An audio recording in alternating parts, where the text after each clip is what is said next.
James Senegal once said, "Technology helps us become more efficient and productive, but our business still has a lot of art as opposed to strictly science." Are you tinkering, self-learning, self-improving, experimenting with home labbing? And do you want to become a skilled IT expert? Well, you've found your new home. This is the Home Labbers Podcast. On this show, we'll interview top experts and dig deep to learn how they got started and how they trained their IT skills as a master martial artist in a Shaolin temple. And you know what? We're going to have fun along the way. This is the Home Labbers Podcast. And now your host, Vian Du. All right, let's do this.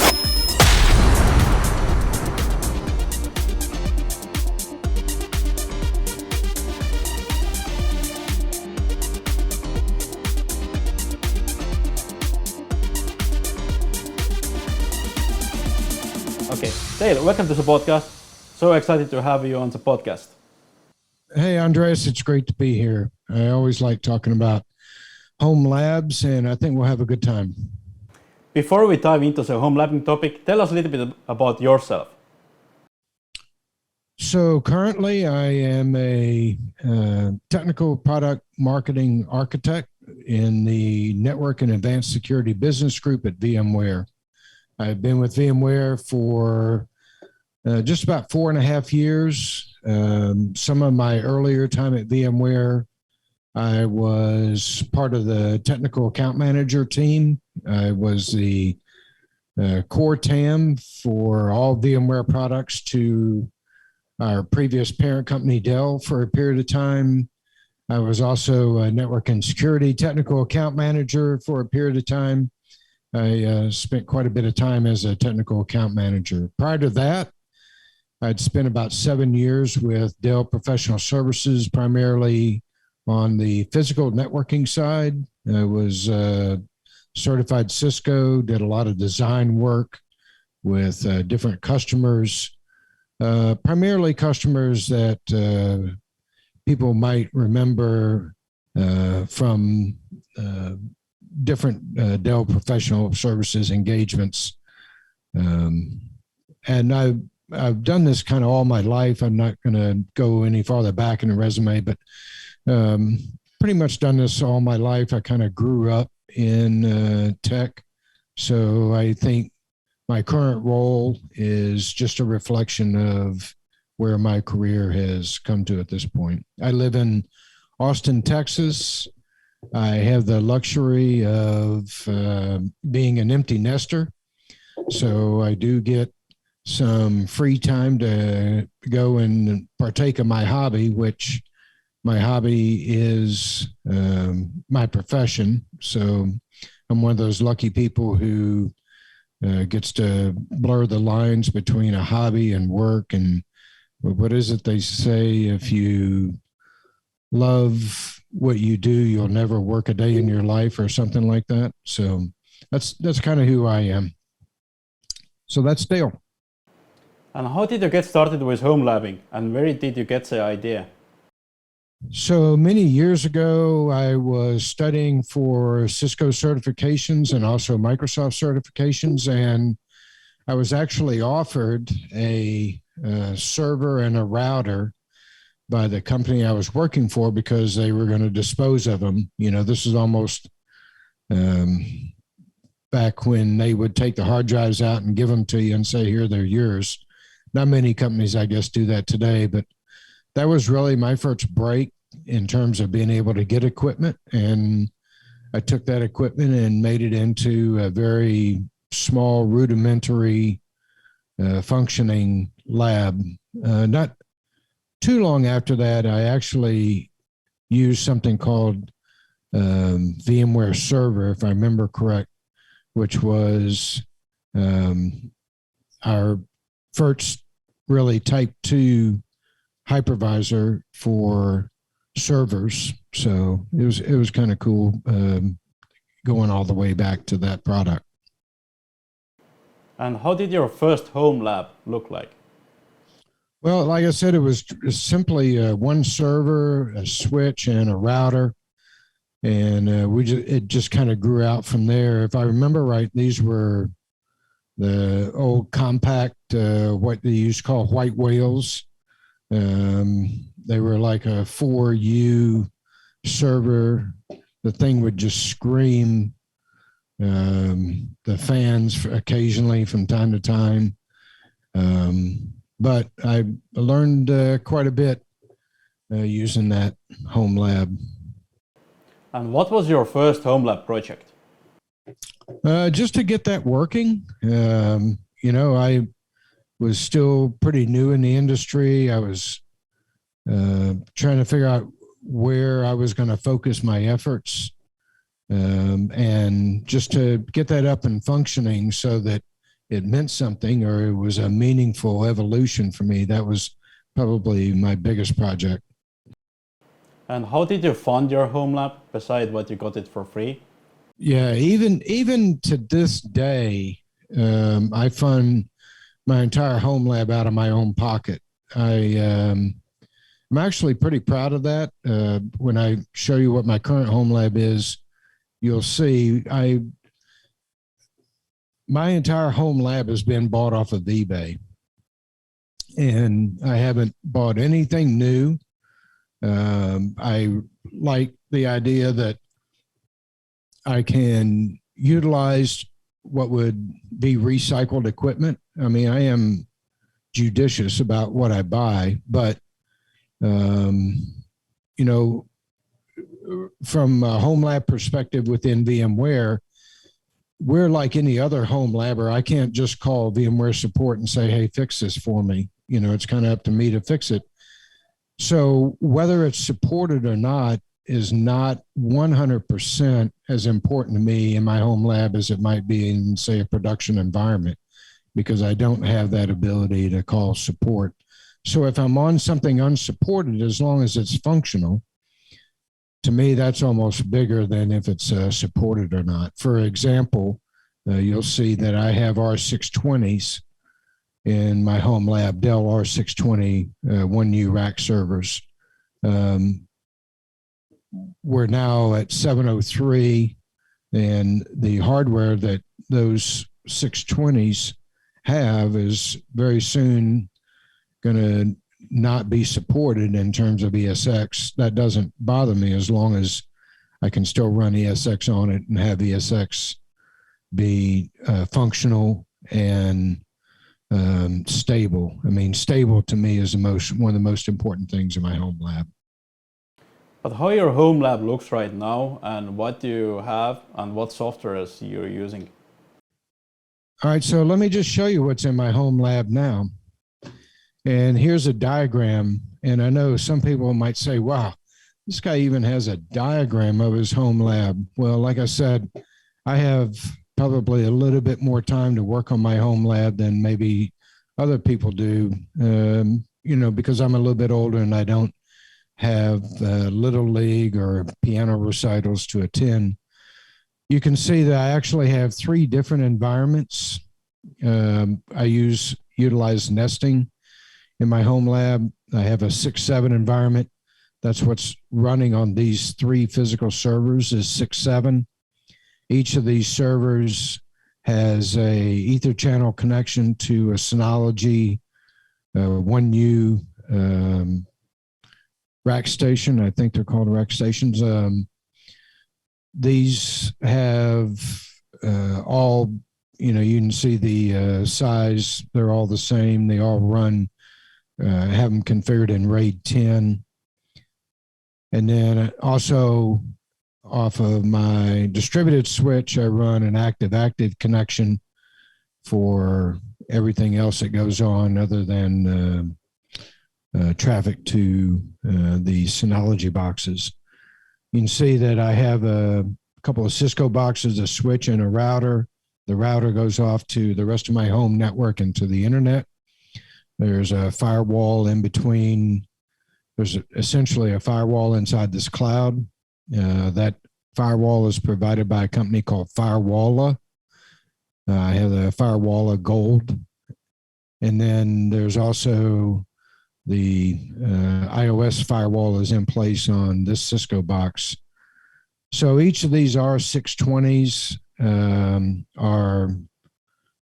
they vary from 2630 V2s to 2680s. I think there's even a 2690. I just bought 2680 V2s, 6 of them, to go back and put the same CPU across all 3 boxes. Each of them has 256 gig of RAM, and they have varying SSD capabilities. I didn't build them all the same. I may go back and change that at some point. You can see all the different software that I run. The 6.7 is the latest update. 7, I have the nested 7.2, update 2. That's, I think I'm one update out from the latest there. And then not shown on this diagram is I have 2 Intel NUCs or nukes, depending upon how you want to say it, that I run the very latest code, in this case update 3 on. And then as part of the 6.7 environment, the physical environment, if you will, I run VROPS, vRealize Log Insight, vRealize Network Insight. And then I also have a couple of Microsoft domain controllers, a SUS box, a couple of SNMP manager and boxes. All of that kind of runs in this 6.7 physical environment. The nested 7.0 runs on top of the 6.7 environment, and I limit that to just one of the 6.7 boxes. So that's just kind of a quick overview from a VROPS perspective. This is what I see. I've got about a total of 20 VMs across those 2 nested those 2 environments, one of which is nested. And you can see I've run about 41 of them. There's multiple data centers, multiple clusters, and you can see what kind of performance I get. I haven't touched this since I brought it up a few minutes before we started this. So you can see the disk latency and the CPU contention are the numbers that they are. I didn't doctor them for our particular video.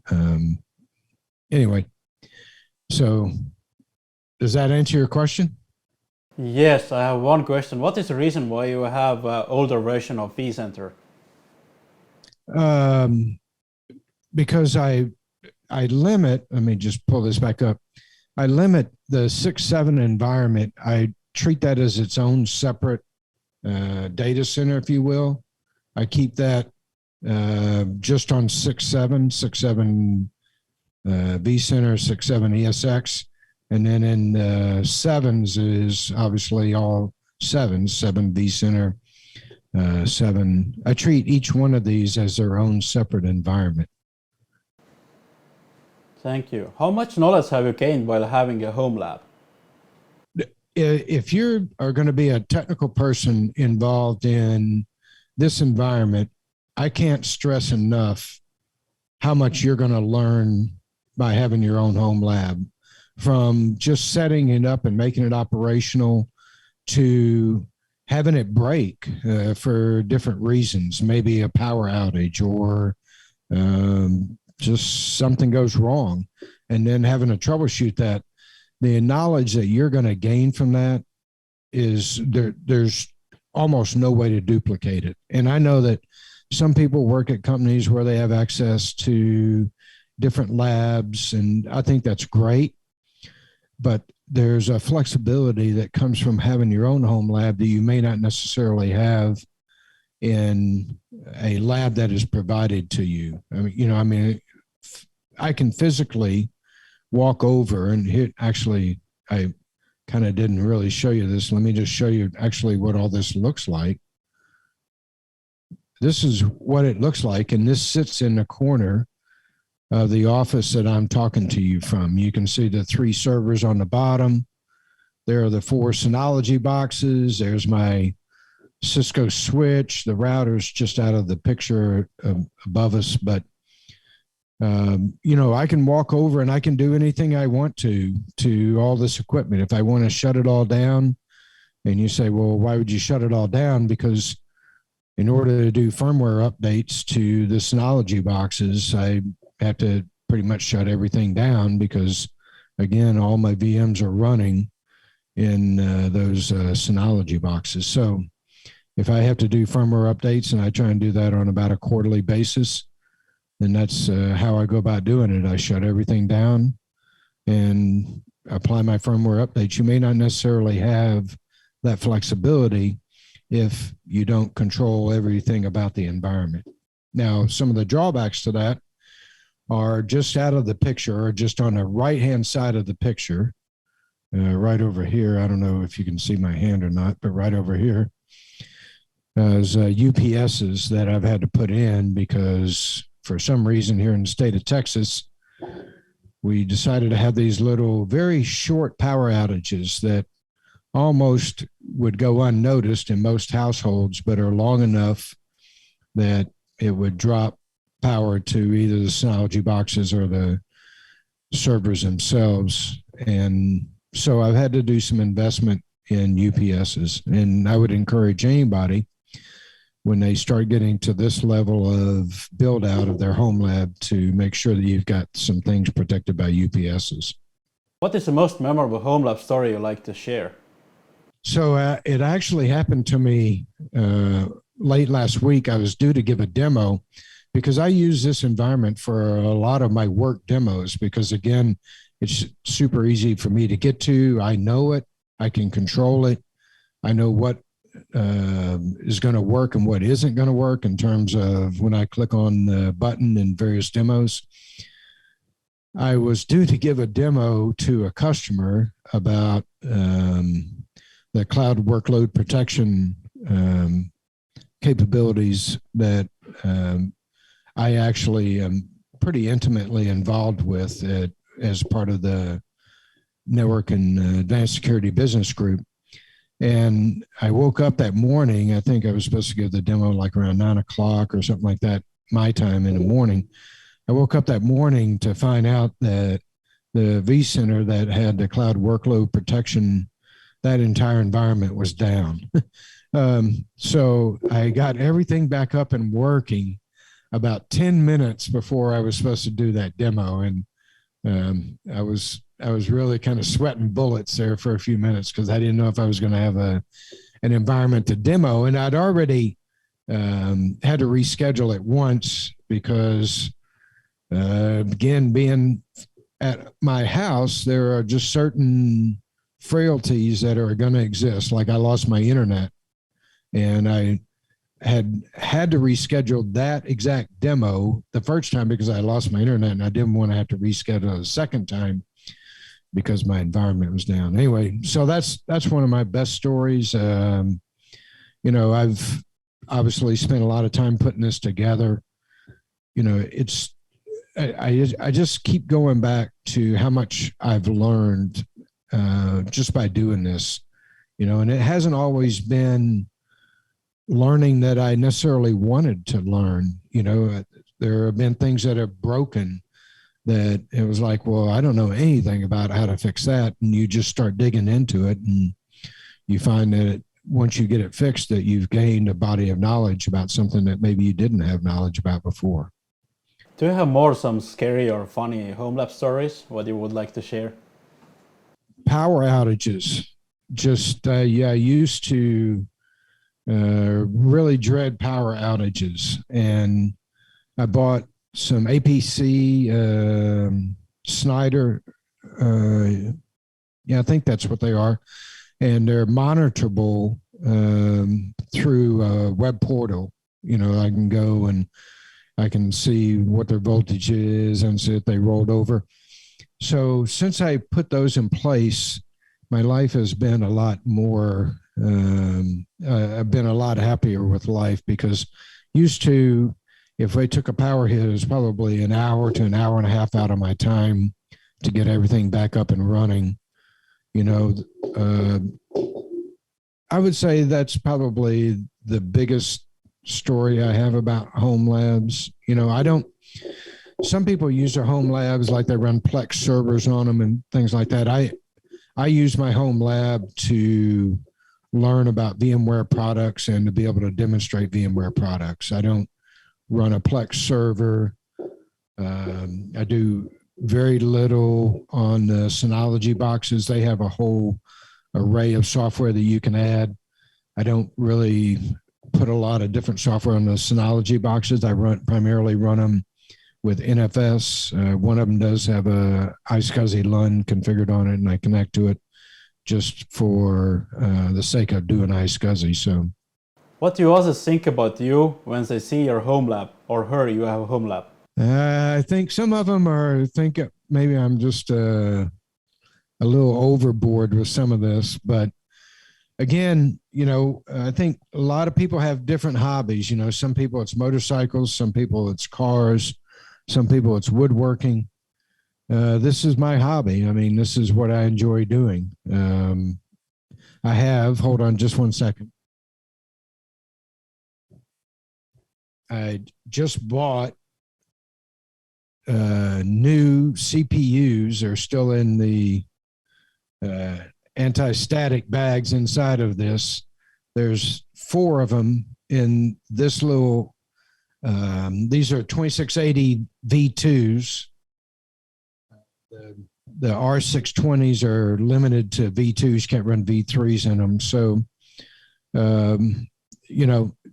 probably over the next month or so, I'll take out all 3 of my servers. I'll swap out CPUs, and I'll have matching CPUs across them.